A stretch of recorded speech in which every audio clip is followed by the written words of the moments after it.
Vous êtes des milliers à nous suivre de partout dans le monde. Bienvenue aux 19h de la RT-Éduc, dont voici tout de suite la charpente. 59e édition de l'examen d'État au 3e jour de préliminaire. Quelle est la température dans des centres de passation d'épreuves sur l'ensemble du territoire national? Dans ce journal, nous irons dans les provinces du Kasaï, Congo central et ici à Kinshasa pour vous faire vivre le déroulement des hors-sessions. Réglementation des heures de circulation de camions poids lourds à Kinshasa. Sommes-nous vers une sortie de crise? Le ministre de Transport, Voies des Communications et Désenclavement a désamorcé la bombe de tension ce mardi. Jean-Pierre Bemba à suivre dans ce journal.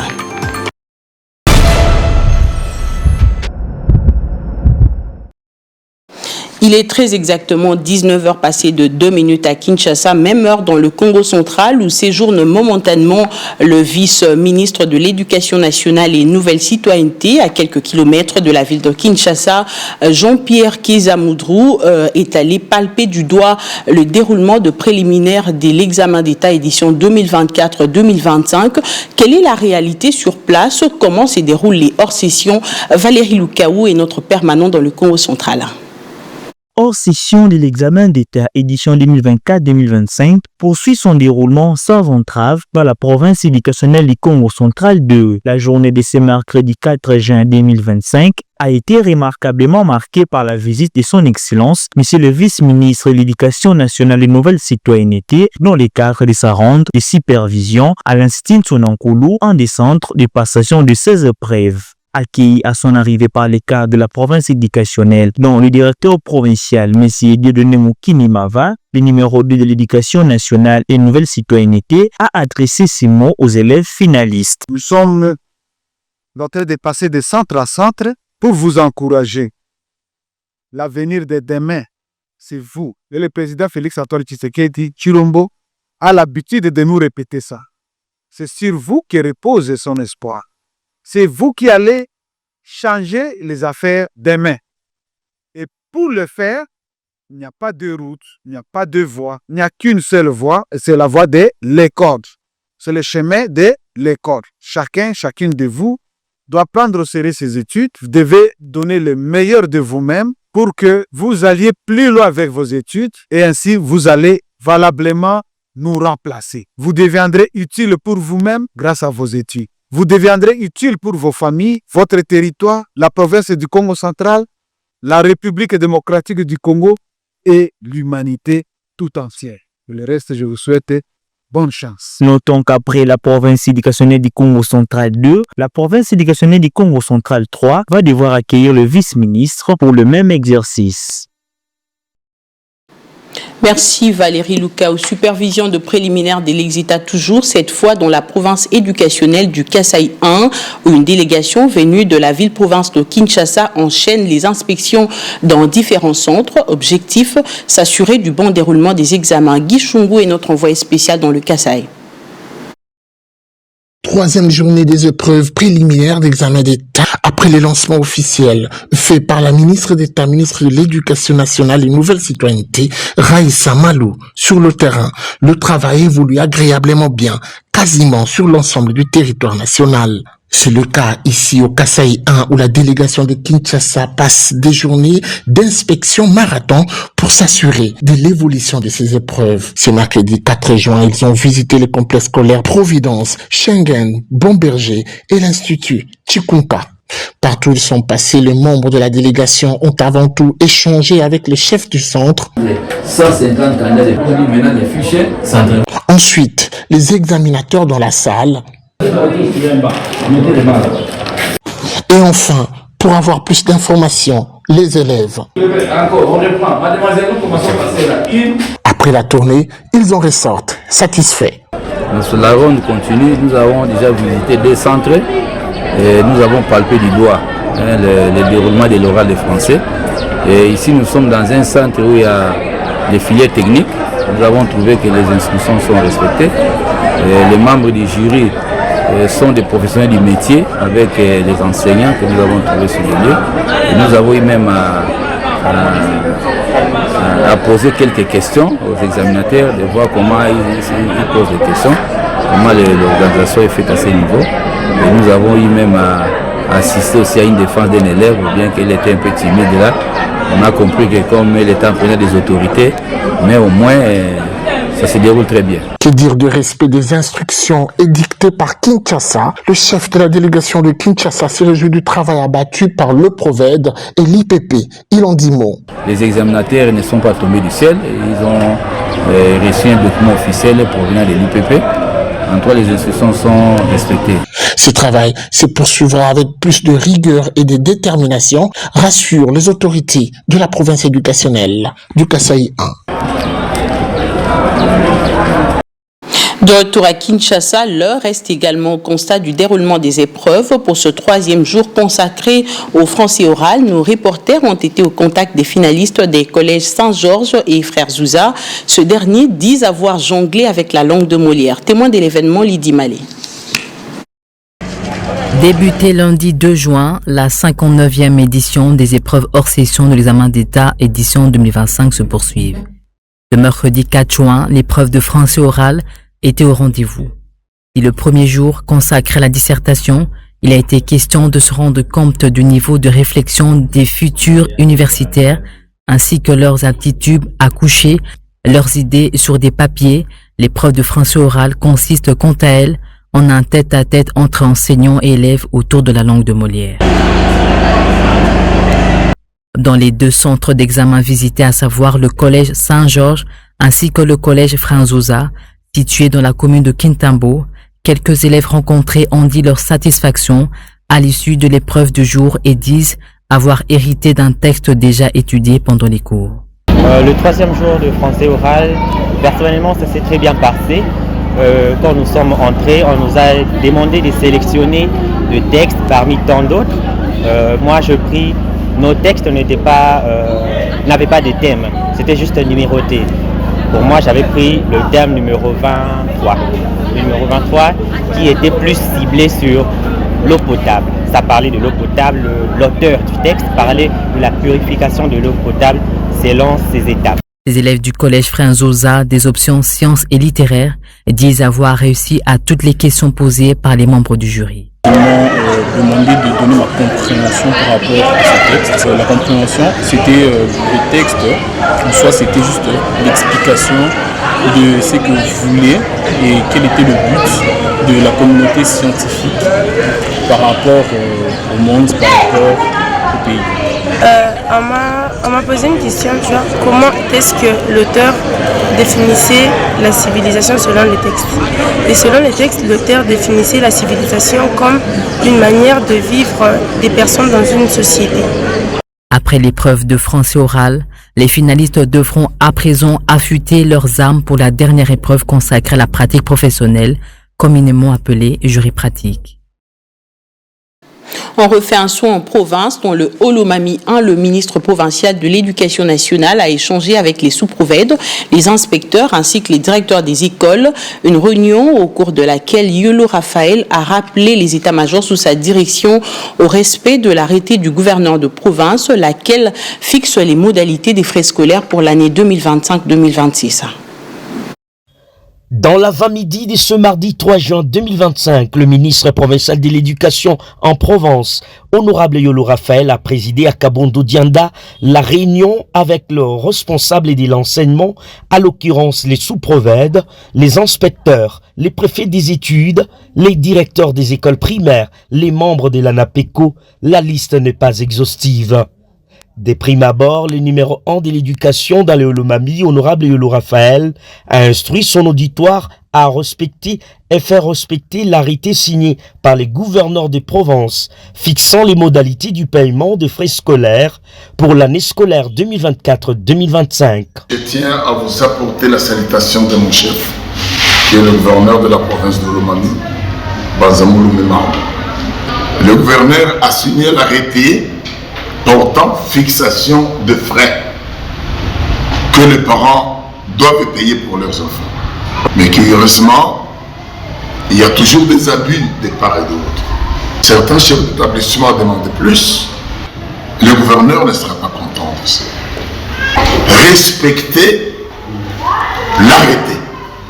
Les frais fixés dans l'arrêté signé par le gouverneur, le numéro 1 de notre province, qui a compris les souffrances des parents et il a mis de la manière à ce que tout parent, pauvre ou riche, ait la possibilité de faire apprendre son enfant. Pour le ministre provincial de l'Éducation, fixer ses propres frais sans se référer à l'arrêté du gouverneur, c'est bafouer les instructions du gouvernement provincial. C'est pourquoi il a invité les membres de l'Association nationale des parents d'élèves et étudiants de la République démocratique du Congo, ANAPECO en sigle, à bien jouer leur rôle pour dénoncer tout genre d'abus qui se commettent dans le secteur de l'enseignement, comme la surfixation des frais scolaires par certains chefs d'établissement. Par ailleurs, l'ANAPECO étant garde-fou et représentant de tous les parents d'élèves, doit travailler en collaboration avec les ministères des tutelles pour dénoncer également tous les responsables des écoles conventionnées qui exigent des enseignants la dîme de leur salaire. C'est l'État qui paye les enseignants, alors ce système doit cesser, a-t-il ajouté. Pour terminer, Honorable Yolo Raphaël, patron de l'éducation, a exhorté tous à travailler dans l'amour et l'unité sans tribalisme pour booster haut le niveau de l'enseignement dans la province du Olomami. Du Olomami, on va prendre la route pour le Kasaï central. Sachez que le programme d'appui au développement rural inclusif et résilient en collaboration avec FIDA a outillé quelques opérateurs d'accompagnement de proximité dans la ville de Kananga. Venus de 3 territoires du Kasaï central, ceux derniers ont été sensibilisés à prendre à bras-le-corps le projet, question de consolider les liens entre les bénéficiaires et le programme de mise en œuvre.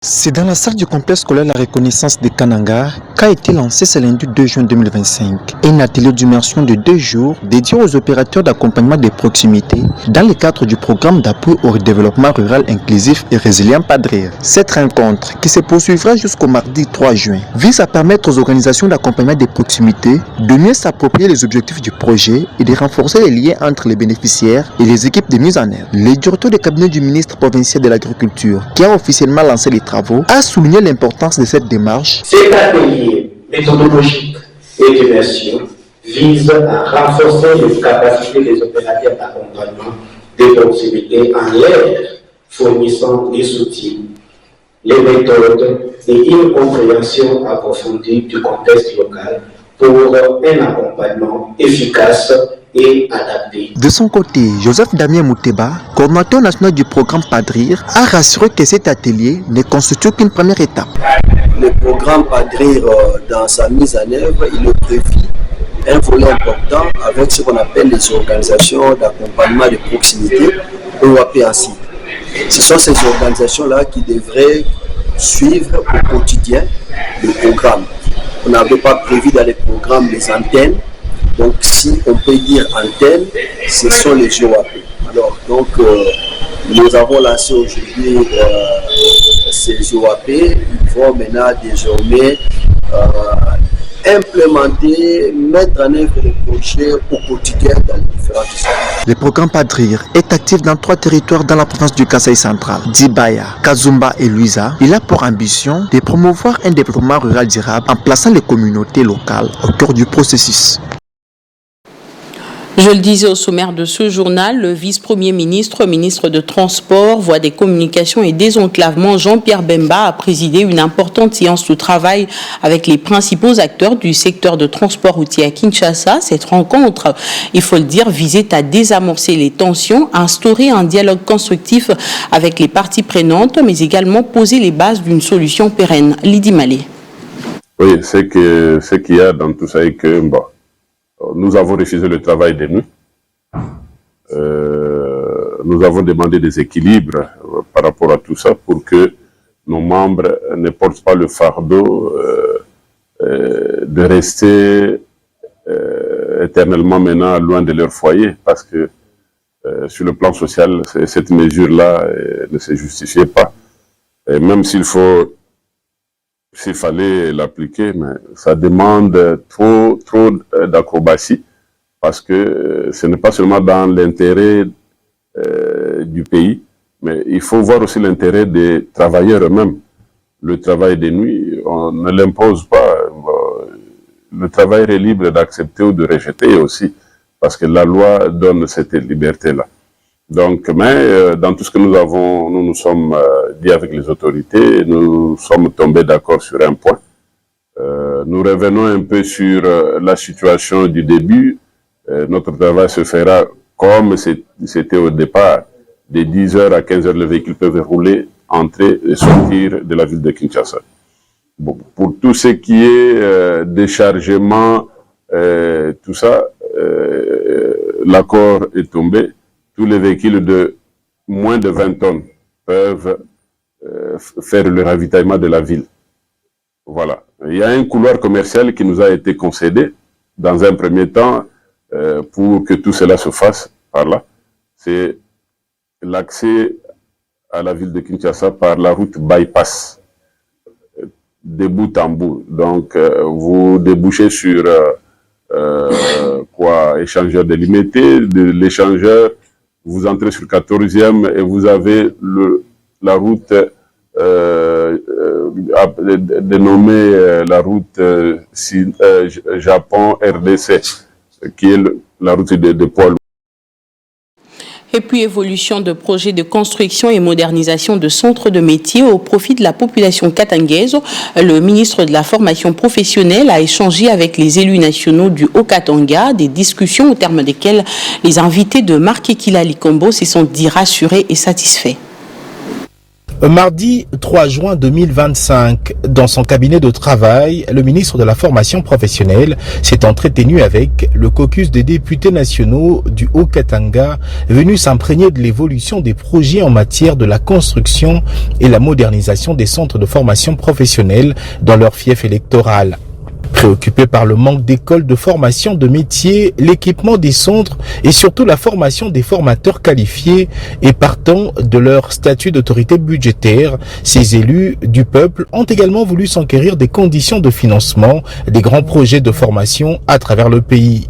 L'honorable Juvenal Kitungwa, président du caucus, a expliqué le mobile de cette visite. La province du Haut-Katanga, c'est une grande province industrielle. Dans le cadre du développement minier, il est vraiment utile qu'on puisse avoir une main-d'œuvre qualifiée. Ce qui est important, c'est de voir ensemble avec le ministère de formation professionnelle comment faire en sorte que de nouveaux centres soient construits et que les anciennes puissent être réhabilitées et surtout, c'est-à-dire qu'on puisse les équiper. Nous avons beaucoup insisté sur la formation des formateurs. Auprès de Maître Marquekila Likombo, les députés du Haut-Katanga ont été agréablement surpris par l'état d'avancement de certains projets du secteur de la formation professionnelle, notamment l'acquisition d'un terrain propre à Kapolowe, à environ 21 km de la ville de Lubumbashi, où Maître Marquekila travaille activement pour la construction d'un centre moderne pour valoriser les compétences locales.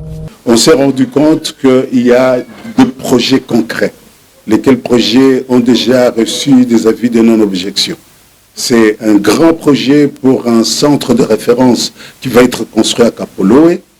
Dans une démarche similaire, en mai dernier, Maître Marquekila avait également reçu le caucus des députés du Haut-Lomami, conduit cette fois-là par les honorables Isabelle Yumba Kalinga et Jean-Claude Massangu Moulongo, à la recherche de solutions aux nombreux besoins en formation professionnelle pour la jeunesse du Haut-Lomami. Il a été très convaincant, le ministre de la formation professionnelle.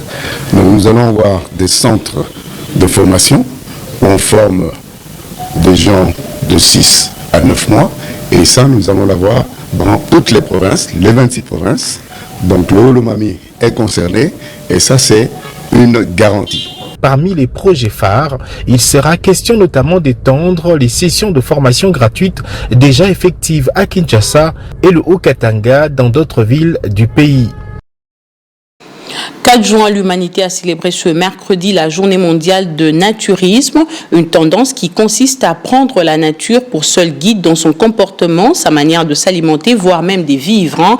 Vous devez le savoir, le naturisme a évolué au fil des années, d'abord au XVIIIe siècle, présenté comme doctrine médicale basée sur les travaux d'Hippocrate, et à partir du XXe siècle, vous devez également savoir que le naturisme a été décrit comme une approche vers le nudisme ou encore le végétarisme dans un désir de se rapprocher plus de la nature. Mais qu'en est-il exactement de cette pratique? Élément de réponse dans ce reportage de Sarah Meta. C'est une journée un peu particulière, mais profondément engagée. Chaque année, au 4 juin, la journée mondiale du naturisme invite à redécouvrir un mode de vie fondé sur le respect de soi, des autres et de la nature. Cette initiative portée par la Fédération internationale du naturisme, la FIN, a vu le jour en 2006. Depuis, elle est célébrée dans le monde entier à des dates variables selon les hémisphères. Mais le naturisme, ce n'est pas une simple pratique, c'est avant tout une philosophie, un moyen d'être en harmonie avec son environnement. Le mot naturisme apparaît à la fin du XVIIIe siècle, et c'est en Belgique que le docteur Planchon l'emploie pour la première fois, plaidant pour une vie plus saine, en accord avec les lois naturelles. Derrière cette journée, un message clair. Faire tomber les préjugés, briser les tabous, et inviter à une réflexion sur notre rapport au corps, souvent trop jugé, trop standardisé. Le naturisme, c'est aussi une forme d'expression, une liberté choisie, assumée, qui prône l'inclusion, la tolérance et le respect de l'environnement. Voilà qui met fin à cette session d'information. L'actualité revient dans moins d'une heure. Entre-temps, portez-vous très bien dans vos familles.